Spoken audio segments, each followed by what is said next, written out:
Hello, my name is Mary Thompson with Happy Hound University LLC, and this is our Second City Canine Rescue Dog Safety Seminar.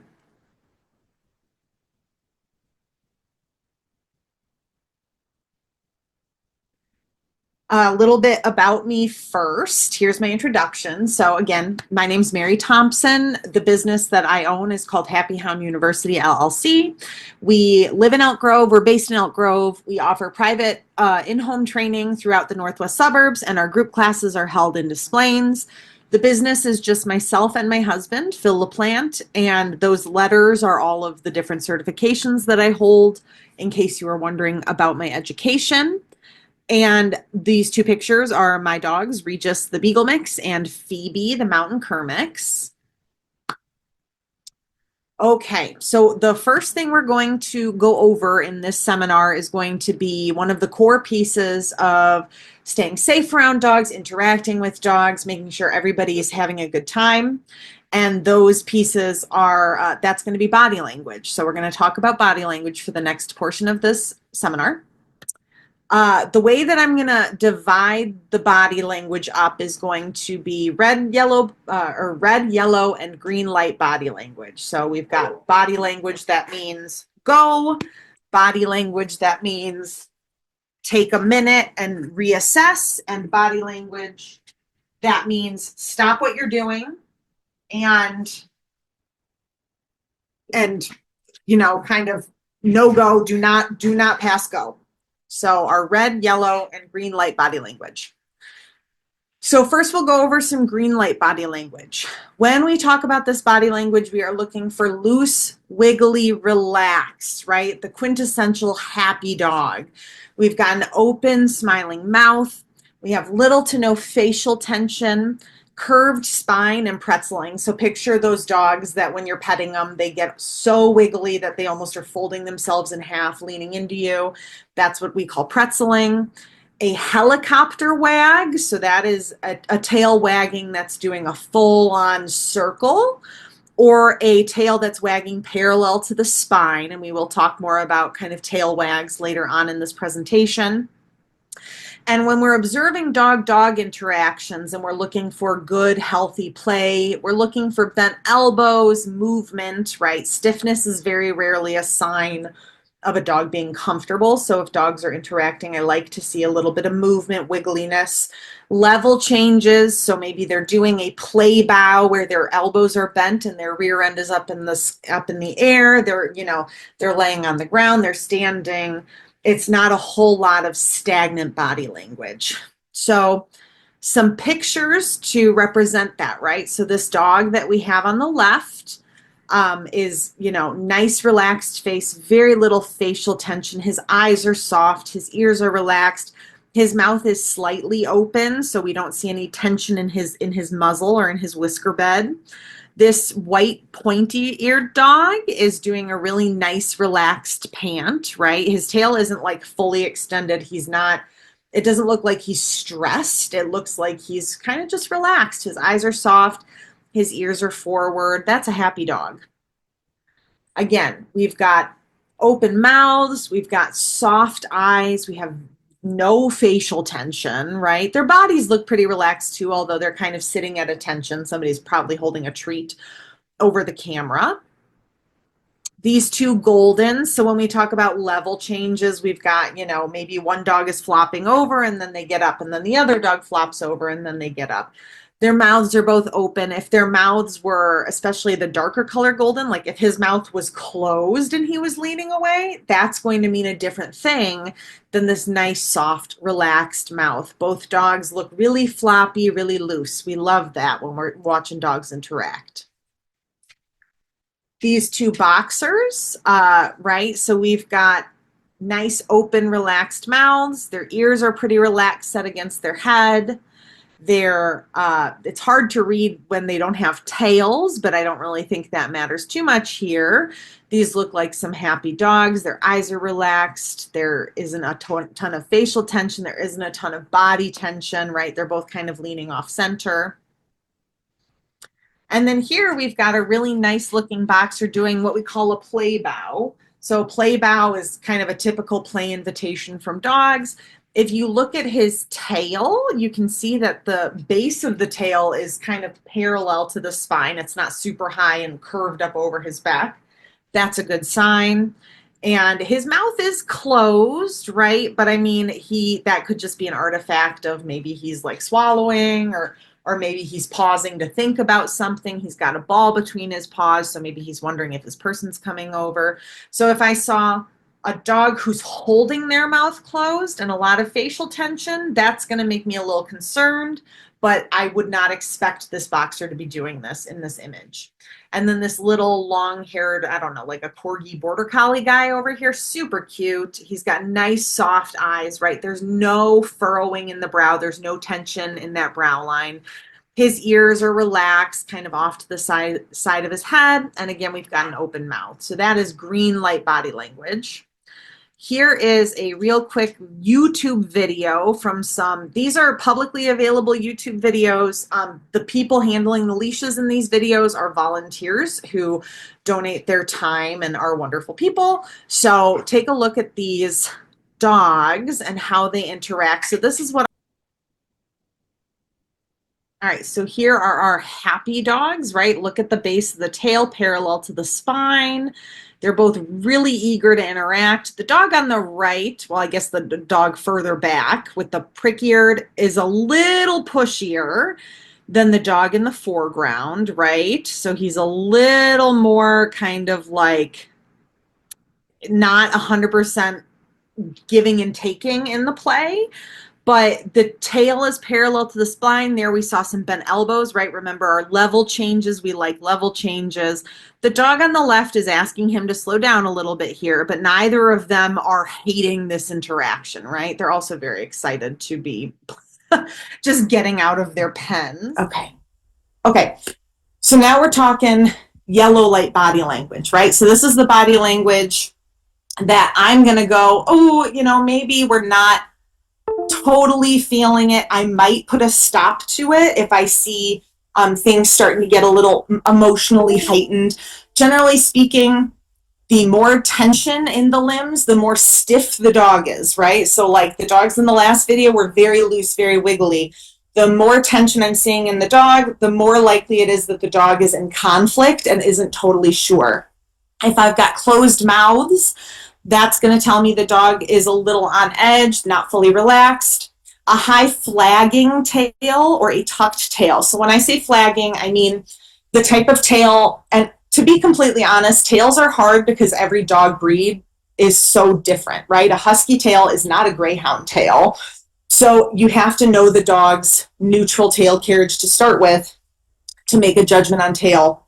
But a high flagging tail where the dog's tail is like vertical almost and almost vibrating, right? So not a windshield wiper and not low and not parallel to the spine, but high and vibrating, or a tail that's really low or tucked under the dog. Those are both signs that the dog is not feeling sure of themselves.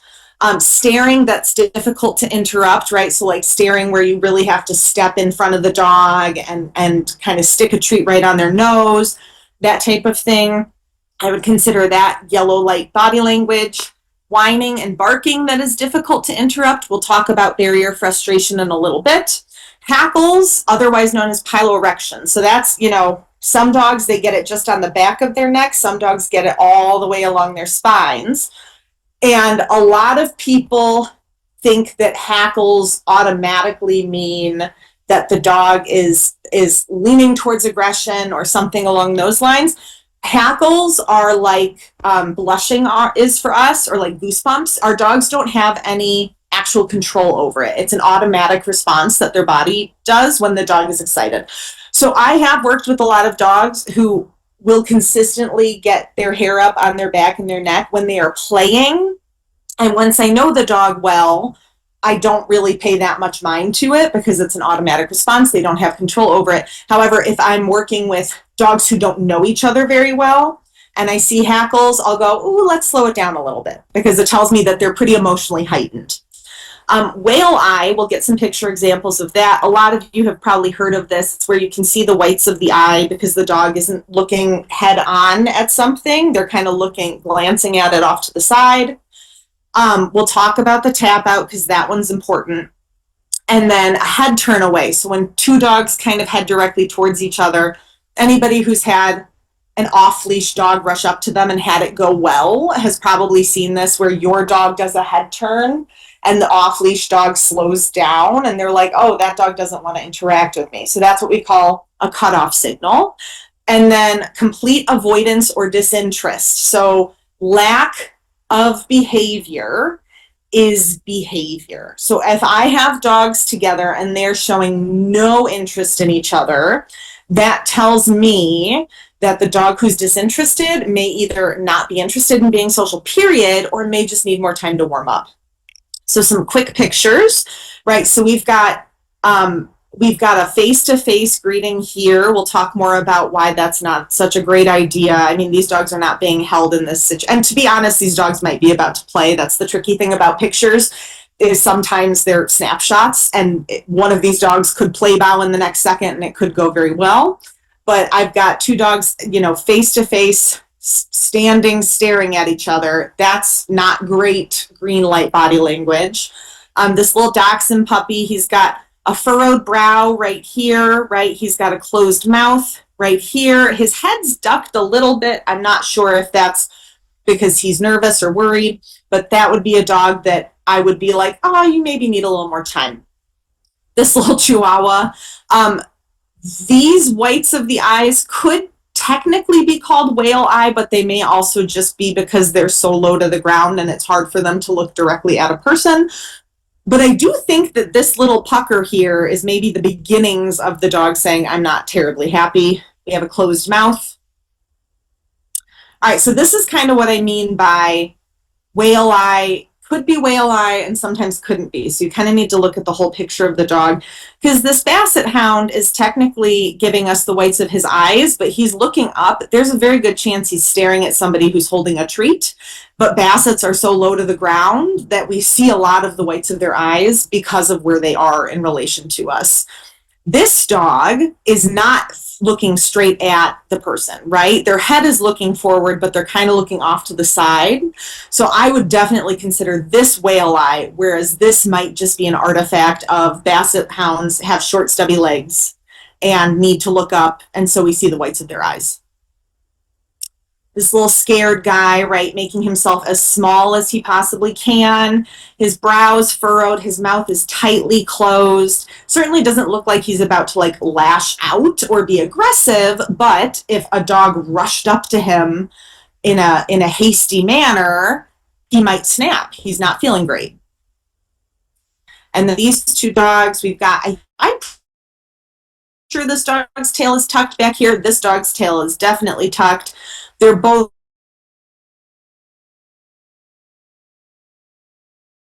with kind of purpose, like a Jack Russell mix. But he, no offense to Jules, I like Jack Russells a lot. But he's got his ears fully forward. His mouth is slightly open, but I don't think that's a relaxed open. I think that's like a, I'm thinking about yelling about that. And then if I couldn't interrupt this staring, I would be like, maybe let's walk together a little longer before we say hi, because this is a lot of kind of like ready for action body language. All right, so this is a nervous leash greeting. Again, really nice handling, and the dogs are on the lower level of nervous. You'll see what I mean. But we'll kind of take a look at two dogs who aren't super confident and not like, yeah, let's go, let's play, like the last two dogs were. So I'm going to find this video. Here it is. All right, full screen. And play. So we have two kind of timid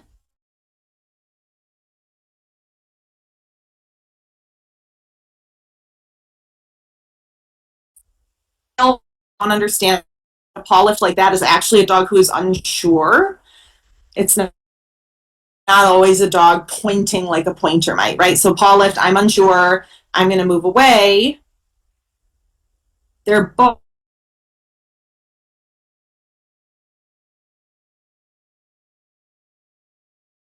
a lot of G, right? So it's not like they were crazy and wanting to play right off the bat, but they were able to kind of go, oh wait, you know what? I do like other dogs, and they engaged a little bit.